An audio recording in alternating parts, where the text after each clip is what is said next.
প্রিয় দর্শক, school of লিভিংয়ে আপনাদেরকে স্বাগত জানাচ্ছি।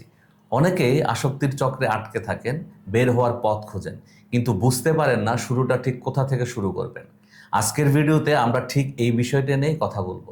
আসক্তি থেকে মুক্তির সবচেয়ে গুরুত্বপূর্ণ এবং সর্বপ্রথম ধাপটি কী। প্রথমে বুঝতে হবে, আসক্তি কোনো চারিত্রিক বা নৈতিক দুর্বলতা নয়, এটি একটি জটিল শারীরিক এবং মানসিক অবস্থা অথবা রোগ। এর পেছনে জেনেটিক, পরিবেশগত এবং মনস্তাত্ত্বিক অনেক কারণ থাকতে পারে।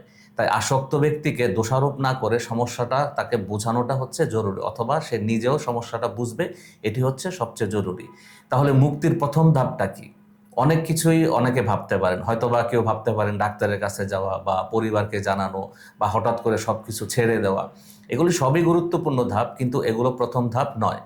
আসক্তি থেকে মুক্তির সবচেয়ে কঠিন কিন্তু সবচেয়ে শক্তিশালী এবং প্রথম ধাপটি হলো স্বীকার করা, অর্থাৎ অ্যাকনোলেজমেন্ট বা অ্যাকসেপ্টেন্স। হ্যাঁ, আপনি ঠিকই শুনেছেন।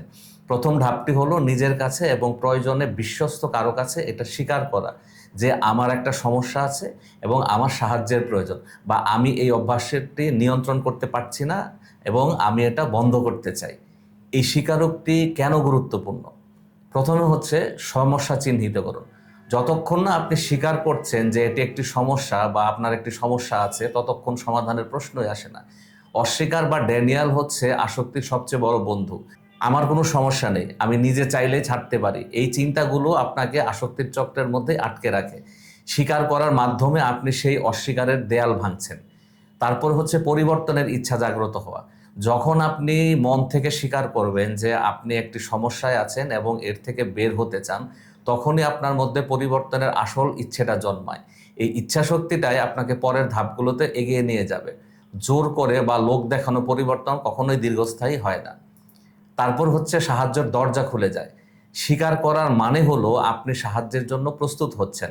হতে পারে সেই সাহায্য আসবে পরিবার, বন্ধু, কোনো সাপোর্ট গ্রুপ বা কোনো প্রফেশনাল কাউন্সিলরের কাছ থেকে, অথবা হচ্ছে কোনো ট্রিটমেন্ট সেন্টারের কাছ থেকে। কিন্তু আপনি স্বীকার না করলে অন্যরা সাহায্য করতে চাইলেও সেটা কোনো কাজে আসবে না। সবই ঠিক আছে, কিন্তু এই স্বীকারোক্তিটা কিন্তু সহজ নয়। এর সাথে জড়িয়ে থাকে লজ্জা, ভয়, অপরাধবোধ। মনে হতে পারে সবাই আমাকে কত খারাপ ভাববে। বিশ্বাস করুন, নিজের সমস্যার মুখোমুখি হওয়া এবং তা স্বীকার করার জন্য প্রচণ্ড সাহসের প্রয়োজন হয়। এটা কোনো দুর্বলতা নয়, বরং এটা সাহসিকতার প্রথম প্রকাশ। বিপদে পড়ে সাহায্য চাওয়াটা যেমন খুবই স্বাভাবিক, ঠিক একইভাবে আপনিও বিপদে আছেন, আপনার সাহায্য চাওয়াটা খুবই সিম্পল একটা বিষয়। বাস্তবিক একটা উদাহরণ দেই। আমাদের কাছে এমন অনেকে আসেন যারা বছরের পর বছর ধরে নিজেদের সমস্যাটা লুকিয়ে রেখেছিলেন।